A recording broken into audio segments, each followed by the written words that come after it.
I've trained calisthenics for 10 years. I've solely focused on strength. But what's on the other side? What can we learn from endurance? This is my journey to running a 70-kilometer ultramarathon in Japan.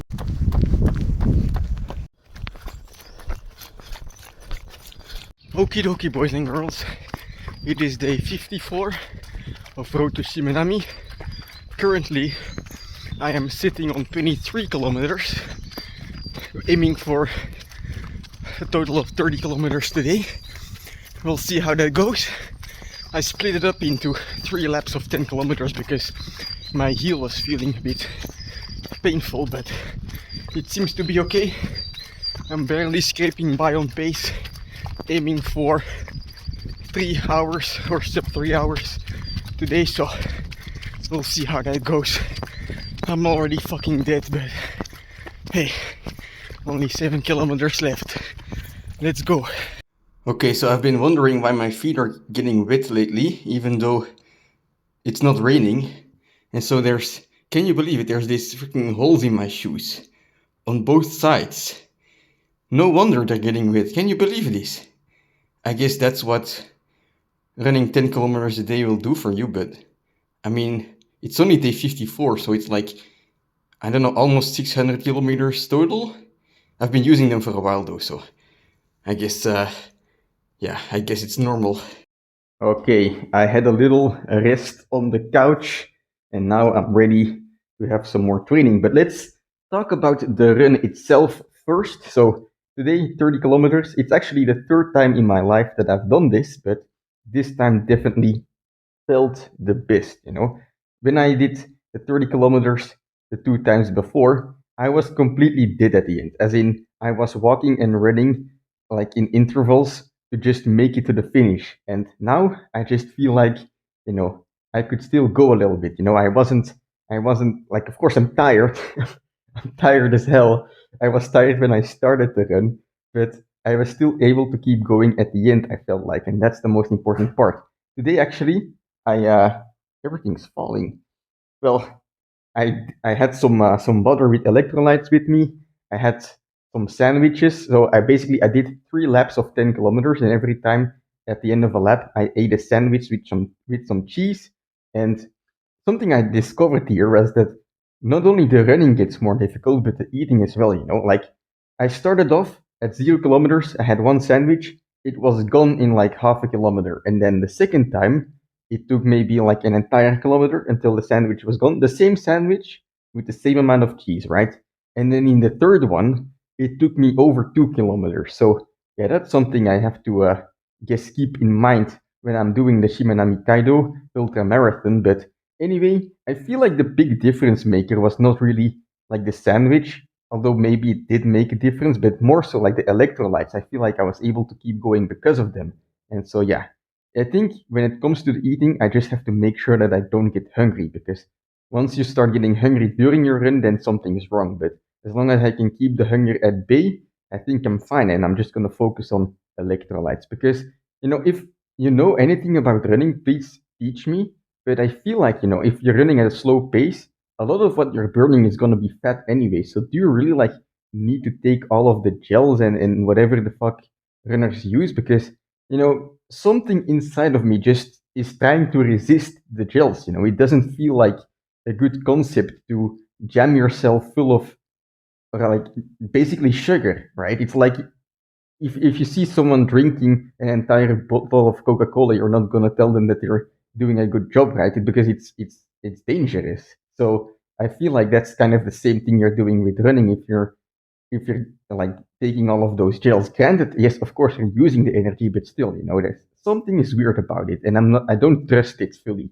So at the moment, I'm just doing, I'm making do with cheese sandwiches. But anyway, yeah, very happy with how the run went.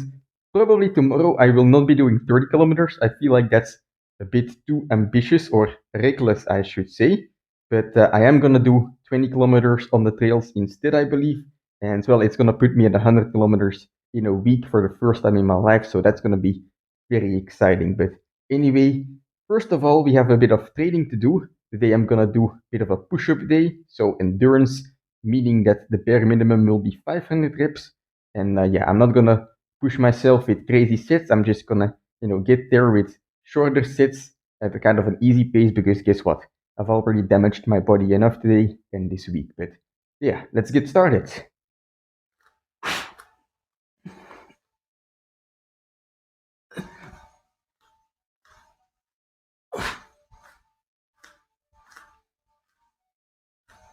All right. Whew.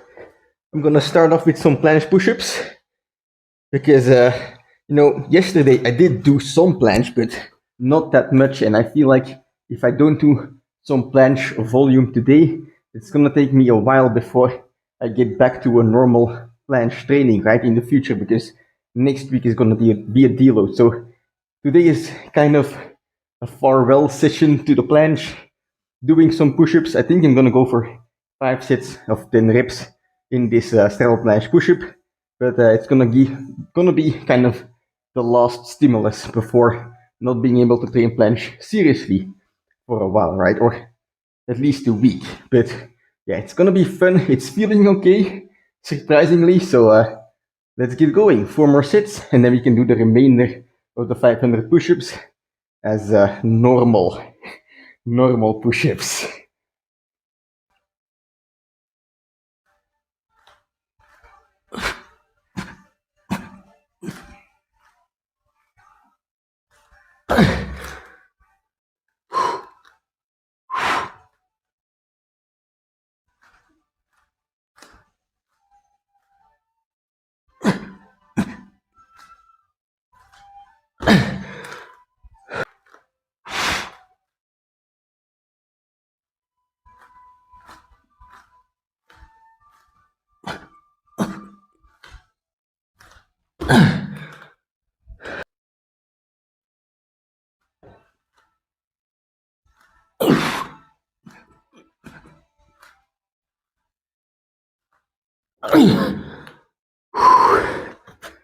All right, 50 push-ups in the straddle planche are done.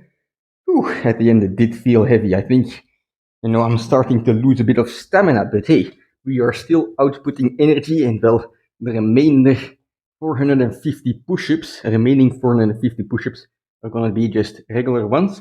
I'm gonna do mini sets of 15 reps. That's 30 sets in total, but the catch is I'm gonna try and do one set every 25 seconds. So I have never done this before. I have done 20 sets of 30 reps before, but I didn't have 30 kilometers of running in my legs when I did that. In fact, it was actually at the calisthenics center, last week or the week before that, I guess, when I went to train with my buddy. It was quite fun, but let's see if we can do, 15 reps every 25 seconds. It's gonna be faster on average, but shorter sets. So I'm hoping I'll be able to do this. And then we get some well-deserved rest until tomorrow.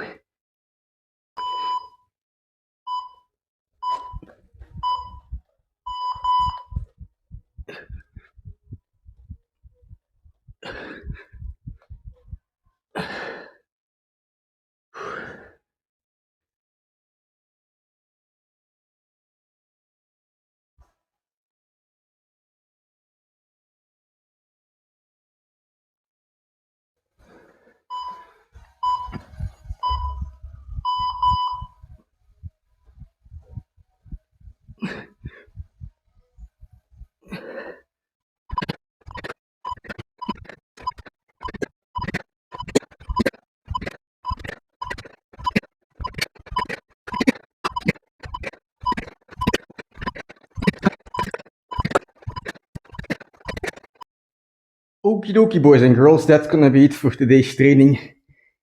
450 push-ups. Whew. I'm feeling pumped and I'm feeling satisfied. Very happy with how today's training went, of course. Tired but satisfied, or however the hell they say it. But, when it comes to today's training, the crazy thing is not that I ran 30 kilometers, that I did 500 push-ups. The crazy thing is, like, when you think about the running part, for example, there are people who can do in the same time as me 50 kilometers in the time that I completed 30. And there's people who can hold that 6 minute pace for 2 days straight, right? And like actual 2 days, 48 hours, 480 kilometers in 48 hours. And when it comes to the push ups, I did 500 reps in total in, I guess, about 20 to 25 minutes. But when you think about it, there's people doing 2,000 push ups in less than an hour. There's people doing 1,000 push-ups in one set.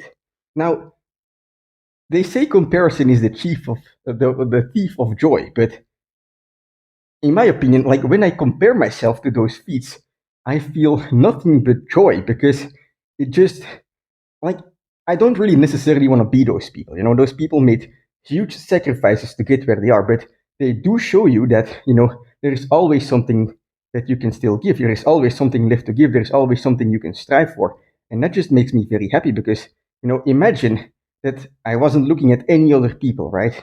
And today I ran 30 kilometers, and I'm tired as hell. I'm gonna be thinking to myself like, oh shit, that's probably close to my limit. But you look at the horizon, you see other people, and they are showing you that there's much more to achieve, and it's not necessarily something to put yourself down for, but rather to pull yourself up from, because now you know that there's still something that you can give, there's still something that you can strive for, and I think those are the things that make the adventure of your training. Of course, the goal itself is not the reason you train. You train because you want to be healthy, you want to kind of have something to be disciplined with, right?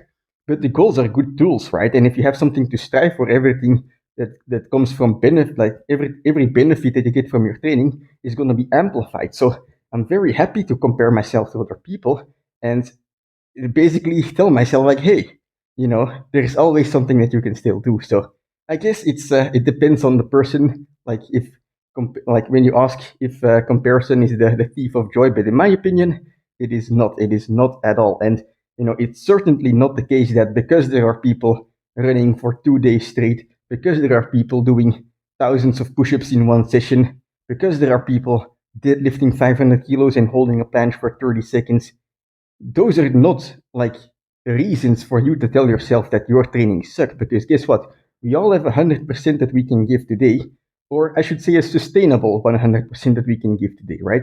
We have like an amount that we can give in one day, that we can go to bed and do it again the next day. We have energy that we can spend, right, to make ourselves better in the long term. And as long as you are true to yourself, and you can honestly tell yourself that you're giving it your sustainable 100%, then I think you're on the right path. And it doesn't matter if your 100% today is 100 meters of walking instead of 30 kilometers of running, or it's one push-up, or it's one push-up against the wall because you can't even do a push-up.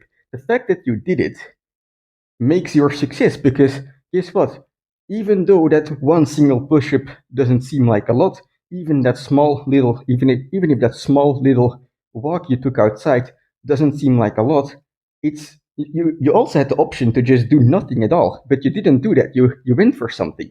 And so as long as you can keep doing that in the bad days and the good days, right, but especially the bad days, you're setting yourself up to basically start growing. And so in that sense, every day of training is a success, of course, including this one, including the small trainings that I'm going to do next week in order to recover. But yeah, very happy with how today's training went. And tomorrow, well, hopefully another 20-kilometer run will be completed. But that's something we'll see tomorrow. I'm going to have some food, even though, weirdly enough, I'm not hungry at all, but I have to eat. So yeah, I'm going to do that. And then, yeah, that's it.